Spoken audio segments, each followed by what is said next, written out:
Welcome to the Block of Rock, dem Podcast um Rockstars und ihren Geschichten.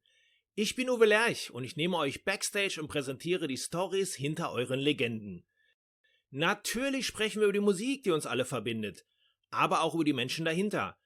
Was hat sie inspiriert und motiviert? Wie haben sie ihre Marke erschaffen? Und welche Rockstar-Tipps haben sie für euch da draußen?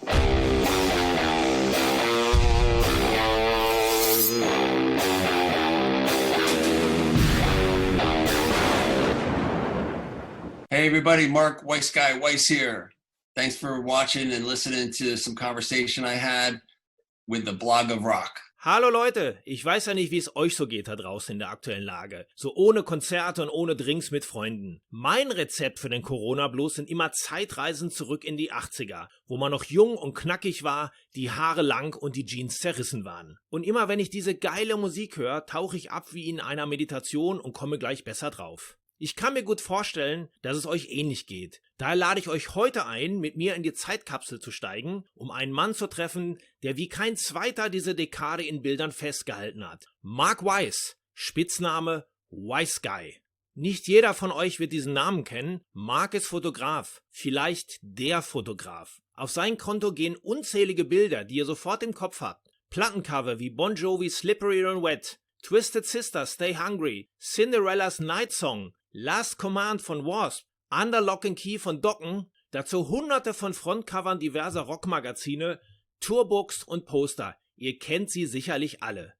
Vor einigen Wochen ist in den USA sein Mammutbuch The Decade That Rocked erschienen, knapp 3 Kilo schwer und knapp 400 Seiten Erinnerungen aus den guten alten 80ern. Er war wirklich live dabei, als die 80er rockten. Seit kurzem ist das Buch auch in Europa bei Amazon bestellbar und wer noch einen leeren Wunschzettel für das Weihnachtsfest hat, für den habe ich hier die Links parat. Also steigt ein und schnallt euch fest. In Teil 1 sprechen wir über seine Anfänge als Fotograf und die ganz großen Events der 80er. Das AS-Festival, Live Aid, die Aufnahmen zu Ronnie James Dios Projekt Here on Aid mit allen Stars sowie das legendäre Moskau Love and Peace Festival, bei dem auch ich, leider nur fast, dabei gewesen wäre. Also, let's get rocked!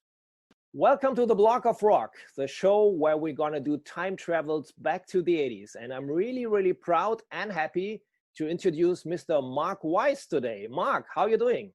I'm doing good. Thanks for having me on. People know you, of course, as the Weiss guy, but most of the people haven't seen your face, but they know your photos because people will have lots of records in their archives with your photos on or inside. So maybe you give a short introduction, who you are, what you're doing. Okay, it's Mark Weiss. I started when I was 12 mowing lawns, and a guy gave me his camera for mowing his lawn for the season, So, I knocked on his door and his lawn was really long, and I said, you need your lawn cut? And he said, no, I do it myself. And then he thought I was like a smart ass, and he came back with his camera. He said, I'll tell you what, kid, if you mow the lawn, I'll give you this for the season, and I did, and the rest is history. From then on, I started going, taking pictures of my dog and my brother, ride his motorcycle, and then I went to concerts, stuck my camera in, and then it kind of just snowballed into shooting concerts, and that's where I got my love of taking photographs. Was it difficult at that time to sneak in with the camera? Well, yeah, I used to wear Fry boots. Fry boots are these big boots that you put on they're huge. And I used to put a lens in there. I used to wear a hoodie with the camera strapped to my back. So when they, pat you down, you can go through it, So I did that. And then once I got in a good spot, I would, put everything together and start taking pictures, just sneaking in as a 15, 16-year-old kid. And I've heard that there's a story that you got arrested after taking pictures. Well, yeah, at a KISS concert in 1977, I was sneaking in. I was selling my pictures at the time. So I would go in, like say KISS would play the first night, I would take pictures, sneak in, and then blow them up for that night, maybe make 100 or two and sell them for $1 a piece. So this time after the concert, I was selling them, and I knew it was illegal, but I was making $1 to buy a film for the next show. And so I ended up in the paddy wagon with all the shirt sellers.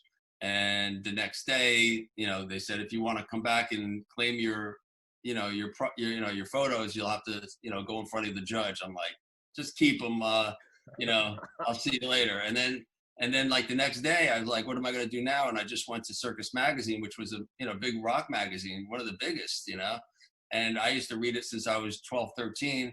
And I just went there. There's an address in there. I had a subscription. So I looked at the address and I just went there with my portfolio.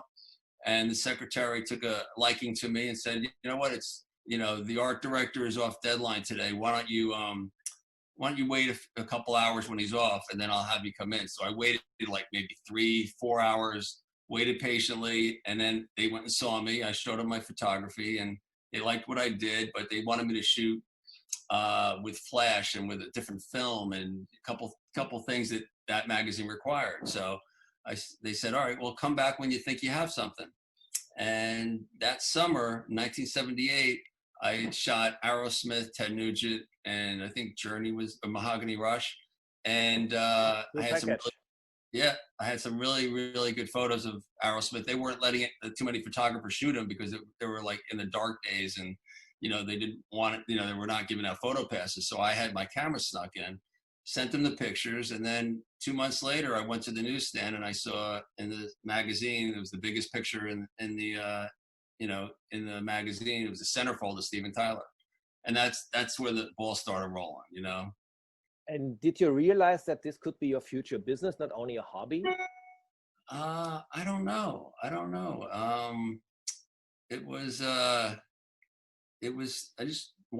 just fun. When I was 12, I had a motorcycle accident, to go back a little bit, and it hit my head. I got a concussion and I lost my memory from then on. And then after that, I really could remember things. And so I never did good in school, but photography was just like, you click a button, you know, that's it. To me, that's all it was. It was very easy. You just pick it up, look through it. Oh, that looks good. Click. So that's when I knew I had to just keep going with it, because I felt it gave me confidence, you know what I mean? So, you know, It gave me confidence to, you know, and then I started standing out, like all the, you know, the girls and the cool guys in the school. I started getting attention from, because I had these pictures. I used to sell them out of my locker. And, you know, it's just, I kind of knew, like, what else am I going to do? You know, so, but I still went to college to keep my parents happy. I still went through the motions. As I was working for Circus Magazine, I was still going to college, you know, to keep the parents happy. And it just didn't work out. And then I'm making a living already, you know, doing photographing. I started working for Circus and making money with other magazines. So after the first year of college, I kind of said, that's it. You know, I didn't even tell my parents I left college after the first semester. It wasn't for me. I told them when I showed them my first picture in Circus, the centerfold. And I said, you know, I want to tell you something. I want to tell you two things. First thing, I dropped out of college. And, you know, and the second thing is I'm working for Circus Magazine. And I showed them the picture, you know, so. How did they react? They were very supportive, you know, my father didn't go to college. So of course he wants his son to go to college. You know, my father was a aluminum siding salesman, and, you know, he turned himself into his own business and was very successful. But he was a salesman. So, and my mother was in public relations.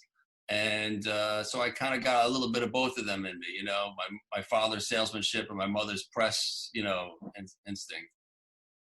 So let's test your memory and let's go back to the 80s. Let's do a little time travel. And I think the 80s is the decade that rocked most. And finally, you just are about to release the book under the same name. So did you collect all the pictures to make this beautiful book? I had a look already into it. I mean, at first, I signed the contract with my publisher 7 years ago. And it was just going to be a simple book. It was just so overwhelming to just do a book the way it ended up. So I wanted something simple. So I said, why don't we just do photos of the hair bands? It'd be easy, you know, just take a photo of, you know, every band, you know, or person that had at their highest. And, you know, I started doing it, and then I started thinking to myself, you know, I don't want that to be my first book. You know, that doesn't say who I am. And so after 2 years of working on that, not really feeling it, I just decided to change course and and wanted to do a narrative book, you know, about me, how I became a photographer, and you know, turning it into a career and a lifestyle, and you know how it, you know, and you know, so the book starts out when I was 12, you know, and I got my camera and I talk about it, and then you know, I have some pictures of like Peter Frampton, Led Zeppelin, some early Aerosmith, 76, you know, well, you know, up until I think 79, I shot Sammy Hagar in there too. I put that in there, you know, anything rock related. I mean, I shot a lot of other kind of stuff too, but I really wanted to lend itself to where I felt 80s rock kind of, you know, kind of evolved from. And I felt like it evolved from those bands that I picked for the book. And then 1979, I shot Judas Priest for the first time, and I kind of end that chapter, the early years, with that. And it's a shot of Rob and KK. It's like an amazing photo. I'm really proud of that one. And then it goes into the 1980, you know, AC/DC. You know, they had a party at Privates, a small club in New York City. David Coverdale came, and Brian Johnson was there, and they had balloons that said AC/DC. So I start the chapter of 1980 with those two photographs, and then and it just kind of evolves, like, you know. So I had to do it very systematically, like, because when I decided that's how I wanted to do it, I dealt with each year at a time. I couldn't just think of the whole thing. It would have been just mind blowing, you know. So I took every year really seriously, like I mean, I overdid it. You know, I overdid it so much that this 278-page book, which ended up being 400 pages, I designed it to be 600 pages. But I had to do it. That was the process, you know. And a lot of the photographs in each chapter, you know, I had to really decide who's going to go in and when and where and who I'm going to leave out. So it really came down to shoots that really meant a lot to me, and also to the artists, and also to the fans. What do you think, what made the 80s so memorable, a part of all the other decades you lived in? Because, you know, you picked this special decade. It's the same for me, because it was the decade of my later youth. When I was 15, the 80s started. For you, a bit later. But what made the 80s so special? Well, the 70s were kind of special to me, because it's where I kind of learned everything. You know, it's where I knew I loved Led Zeppelin. I knew I loved Kiss. I knew I loved Aerosmith, Ted Nugent. You know, I knew I loved all these bands. And then when the 80s came, in New Jersey, I started photographing this one band called White Tiger. And White Tiger and Twisted Sister were the big club bands in the area. And you only had to be 18 to get in the clubs, you know. So I was 18 and I can get into the clubs, and, you know, it was a whole scene, you know. They would, you know, Twisted would play mostly their originals, but they have covers too. But White Tiger was just all covers, and they played Led Zeppelin and AC/DC, you know, anything that was going on, Judas Priest. And they started dressing that way, and then the girls started flocking in, and it was a way to, you know, find, you know, company for the night. You know, you go to the rock show and you end up with a girl. So, and then there's me with the camera in the front, you know, looking around, seeing everybody. So it was just, it's where, you know, I ended up. And the 80s, that was just the beginning of everything. It's like, it feels like all those bands from the 80s, you know, they took all the bands from the 70s, like Sweet and Bowie and T-Rex and, you know, all Led Zeppelin, and they kind of like mixed it up together, and they turned it into the super rock star, like what the dictionary would have meant, you know. And then MTV came around, and it's like image was so important, you know, just as much as the music. And I think all these, and I heard them talking about it, you know, when we've been doing these interviews, they would take all these, you know, rock stars from the 70s and like emulate them and go a little further with it, you know, and fine tune it, you know. So their costumes were more defined, you know, where in the 70s, I'm sure they just had, you know, a friend do it. And then, you know, but now it was a business, like rock and roll fashion was a total business. and I just got I was part of the equation. You know, you do a photo shoot with me, I get into magazines, I do the album cover, you do a video with Wayne Isham or Marty Kollner, and you know, it was a certain formula. So I was in the very beginning of the 80s, I became part of that, you know, the visual imagery that became, you know, to me, the decade that rocked. You know, it's, you know, I think it's, you know, I love the title, I love the name, and you know, I'm branding the name now. You know, I created a Facebook dedicated to what I say, inspired by the decade that rocked, by my book, The Decade That Rocked, and my photography, The Decade That Rocked. So on those Instagrams, at The Decade That Rocked, and my Facebook, it is about me as photography and my photography, but I'll put album covers that aren't mine. I'll put, you know, I'll put anniversaries and birthdays and little things and this and that. So it's, you know, pretty much me, but as opposed to having, and I have Instagram, Mark Weiss Photography, and Instagram and Facebook too, but I wanted to appeal to a younger audience, because the demographics now, it's funny, I check my views on my interviews, and it seems like they're from 25 to 35 and then 55 to 65. Okay. It's like the 35, I don't know. So that's what, you know, when I look at the, you know, the graph, it's interesting. And I think it's because of the dirt and all the rock and roll. Yeah, of course. So it's the kids of the original fans. Yeah. So let's dive into the book, because you mentioned already a couple of artists, and luckily I grew up in a city called Dortmund, which was more in the center of Western Germany at that time. And we had an arena where most of these 70s and early 80s rock stars played, and I was lucky to at least see them live, including like Zeppelin and AC/DC with Bon Scott, and of course with Brian then later on.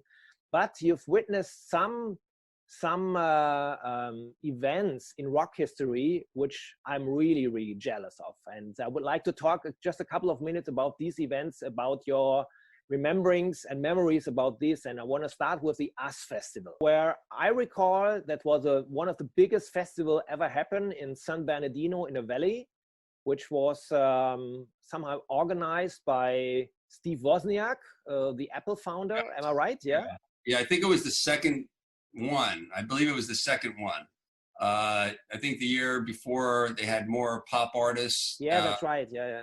I think this is the first year that they had heavy metal artists. And yeah, it was, you know, when Motley Crue, I went there with Ozzy. You know, anytime Ozzy would play somewhere, they'd want me to go, and they would get me a backstage pass, pretty easy, you know. At that point, I already developed my relationship with Ozzy, and I was like his photographer. So yeah, so you're walking around and there's Motley Crue walking to the stage with a bottle of, you know, Jack in their hands. And I just, you know, whip my camera around and start shooting, following them in. I shot them the year before for WE magazine, so they knew me. I haven't seen them since. So all of a sudden, hey, WEISSGUY, how's it going? You know, so, you know, it's like all of a sudden there's that. And then there's Judas Priest over on the other side walking around. So everyone's like, you know, walking around and going to stage. But when Motley Crue hit the stage, you know, I mean, no one even knew who they were. You know, they were a club band pretty much. You know, in California they were starting to get known, but you know, not to those 300,000 plus people. So when they started doing, I think it was Shout at the Devil. I don't think they ever even played it live, and no one even knew it, but people were chanting it, like, you know, and it's like, it was like one of their moments, you know. And you know, I captured, you know, here's a little bit from the US Festival right here in the book. Show you. So there's Tommy looking at the 300,000, and there we go. Oh, great. And I think in the Dirt movie and in the Dirt book, they describe this scenery also from their perspective. The festival as well. Yes, yeah. It was a moment in Motley history for sure. Crazy. And then Quiet Riot, you know, like I think 3 months later they were #1 on the Billboard charts, you know, which was a game changer for everybody and all the record companies. And that's when everyone started getting signed, you know. So maybe this festival, this specific event really broke heavy metal in the US for a certain point, because it made all these bands so big. Yeah, I mean, Ozzy was already big. I mean, all the bands were the only ones that weren't big really were Quiet Riot and Motley Crue. And those are the two bands that broke out. So those were new bands. And because there were new bands, record companies like, we got to find some more of these new bands. And then, and they started signing all these other bands that had the formula. I spoke with Rudolf Schenker about the US Festival a couple of years ago, and he told me the story when they entered the stage that the starfighters flew over them, the airplanes. Oh yeah, yes, yeah. And he still didn't know how they organized it, that it was exactly in that moment when Scorpions entered the stage. Mm-hmm. Yeah, crazy. By the way, almost the same lineup which you had at the US Festival came half a year later to an indoor festival in the arena where I obviously grew up. It was Ozzy, Leopard, Scorpions, Maiden, Schenker, Crocus, Quiet Riot, and this really broke heavy metal in Germany. So this was the US Festival, but later on you saw some other events which were really remarkable, and I recall you went to Live Aid in the US. Yeah, that was another one that, I found out Black Sabbath was going to reunite there, and I called, Sharon and Ozzy, and they said, yep, come on down, and that was another thing that was really amazing, because here's Black Sabbath in the middle of like Madonna and, the Rolling Stones with Tina Turner, so that was a trip. And I remember I was backstage, and Jack Nicholson was one of the hosts, announced one of the bands, and there was a sign on his door. It said Jack Nicholson. And I was like, oh my God, that's so cool, And then he popped his head out, he started walking out. So it was right next to the Black Sabbath dressing room. So I went over to him and I said, hey, I'm Black Sabbath's photographer. My name's Mark. You mind if I take a picture? And he's like, yeah, sure, kid. And he took a cigarette and he put it in his mouth, and and I got a nice portrait of him with it, so that's not in the book, but it was in the book originally, but I had to pull it, Typical Jack Nicholson pose. It was good. It was the smile, and he had the sunglasses, and yeah, kid, go ahead, take it, because you have to. Some people, they don't ask, and they just take it, and then it ends up being like a paparazzi shot. Yeah, that's right. You have to give them respect too. I mean, he could have said no, but he was, he was in a good mood. I mean, everyone, those kind of events, everyone is like, they're there for a reason. It's there for the good of, what the foundation was for. So it's kind of hard to say no. Another event which was not so popular, but for the metal history, one of the, I think the biggest recording was the Hearing Aid thing with the Stars, with Ronnie. Yeah. So how did you manage to go there? Well, I mean, I developed a relationship with Ronnie when he was in Black Sabbath in 1980 when it first came out, and I started becoming their photographer as well. And then, I just stuck with him with whatever he did, and I was, friendly with them, with Ronnie and with Wendy, and I would do the publicity photographs when they needed band photos and new photos. So, of course, when this happened, Wendy gave me a call and said, I have something special that you need to come out to LA for. So, she didn't really have to say much, and when I went there and all my buddies were there, it was, it's amazing, and that one photograph with everybody, and it was an honor to be there. And then they even let me take photographs in the recording studio, so I have shots of, Rob Halford doing his vocal line, and Don Dokken, and then Jeff Tate from Queensryche, which ended up being a spread. Like these photographs, like that spread started out being like 6 pages, and I had to just, turn it into, actually, I had a fight for 2 extra. They wanted it to be 2 pages, and I ended up getting 4 out of it. So, we went back and forth until, everything made sense. I had the luck to interview Ronnie a couple of years later, and he signed me the original single, a 12-inch. And you know, it was at a festival in Germany where I did an interview with him, and sadly, short after he passed away, and I said to myself, I want to have all the signatures of all the living artists, and I would say I'm at 80% already. And it was, of course, was great to meet all the guys and to have a talk with Vince Neil about this situation also, whom I met also later on at Wacken, and he got signed here as well. But this is a very remarkable thing. Can you show us some pictures from the session? Do you have it handy? Yeah. By the way, guys, the book is for sale. I'll tell you later. Okay, yeah. Well, here's that photo I was telling you about. Here's a couple things. Oh, great. Yeah. Wow. No one's ever seen them. That's like, yeah, I had to dust off the negatives. Amazing.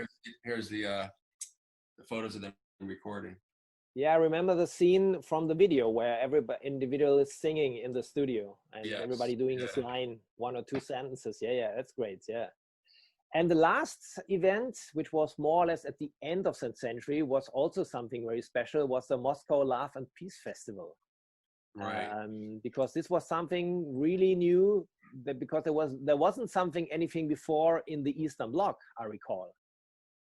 Because at that time there was, you know, the world was divided into 2 parts, and heavy metal was, I think it was big in Russia, but not really promoted there. And it was Doc McGee who made it happen. And you were there as well. Yeah, I actually went there the year before with John and Doc and the band in the wintertime. And we met. I saw the pictures. Yeah, that's right. Yeah. We met all the dignitaries, and that was a trip because we were treated like royalty, you know. And I was there documenting. We actually went into the stadium where the concert ended up being, but it was just snow all around. Everyone was wearing the coats, so it was kind of fun to, you know, go there like that. That's how Russia's known for, this cold weather, and you know, so. And then we went in the summer, of course, and it was, you know, beautiful, and you know, it was very nice, you know. So. And you all the U.S. artists came with the same plane? Yes, yeah, I believe we started in America. I think we stopped in England to pick up the Scorpions. I think that's what we did. I don't really remember, but we were all on it eventually, and we all were having fun on the plane. You know, it was supposed to be like no drinking or anything, but there was drinking. And at the end of the trip, I mean, there was, you know, John Bon Jovi was playing with Richie and Tom Kiefer and Jason Bonham, Jason, all singing around, you know, with acoustic and, you know, jamming in the middle, you know, midair. And, you know, there'd be, you know, Sebastian would be lying on the floor underneath the seats, you know, passed out. You know, I remember, like, you know, the stewardess, like, walking over his leg, you know. So it was fun. That's just really crazy. Really and crazy. Then when we arrived, you know, everyone's starting to go off. I said, wait, hold on, you know, let me go down there and set it up, you know. So me and some other photographers ended up on the bottom of the you know, where they exit the plane, and they kind of walk down, and I really got one image that was real special to me. It kind of says it all for things that were to happen. I think Ozzy was in the front scratching his head, and then there was Vince, and there was John and Richie with the peace thing. So you have to look at the photo, but there's a lot because a lot of shenanigans went on and a lot of things happened between, like, Motley and Bon Jovi that's everyone's aware of. You know, so they had some friction going on because of the pyro and things, and Doc, you know, being, you know, fighting. There's some fights and all that. So I'm just glad to capture that moment. And then after that, I had everyone go up on an area where they were all, like, lined up in a row, and I just, you know, got them. Peter Max, actually, who's a famous artist, did the artwork on the plane and also the official posters. So I put him in the middle, and he gave the classic peace sign, and that was so that's in the book too. So, ich bin mir sicher, ihr seid jetzt richtig in 80er-Stimmung. Wer diese Episode noch vor Halloween 2020 hört, für den gibt es noch einen Nachtisch, denn am Freitag, den 30.10. gibt es online und live ein Treffen mit Mark in seiner Bilderausstellung in New Jersey. Zugeschaltet unter anderem auch noch Dee Snider, Zakk Wylde, Tico Torres, Yngwie Malmsteen und Stephen Percy und viele andere. Tickets gibt's für 10 US-Dollar, den Link findet in den Shownotes, das ist die Beschreibung zu dieser Sendung. Für alle anderen geht's die Tage dann weiter mit diesem Talk. Abonniert doch den Podcast, um das nicht zu verpassen. Dann sprechen wir noch über Bon Jovi, Guns N' Roses, Sebastian Bach, Kiss, Ozzy und Doro. Und er lässt raus, wer sein schwierigster Kunde war und warum. Und das, was Mark Weiss nach den 80ern gemacht hat. Wenn euch diese Episode gefallen hat, folgt doch gerne meinen Stories um Rockstars und ihren Geschichten beim Podcast-Dealer eures Vertrauens, damit ihr auch die nächsten Folgen nicht verpasst. Ihr bekommt das Ganze als kostenloses Abo, unter anderem bei Spotify, Apple Podcast, Amazon Music, Deezer, Soundcloud, YouTube und dem Podcast-Portal von Google. Hört euch doch auch die bereits veröffentlichten Stories an, denn jede Woche gibt es hier neues Futter. Und vor allem erzählt es euren Freunden und teilt die frohe Kunde auf Social Media. Folgt mir doch auch bei Facebook und Instagram, da findet ihr mich unter The Block of Rock und ihr bekommt weitere Fotos und Videos zu diesen Episoden. Alles klar? Dann hören wir uns ja beim nächsten Mal. Bis dahin, keep on rockin'!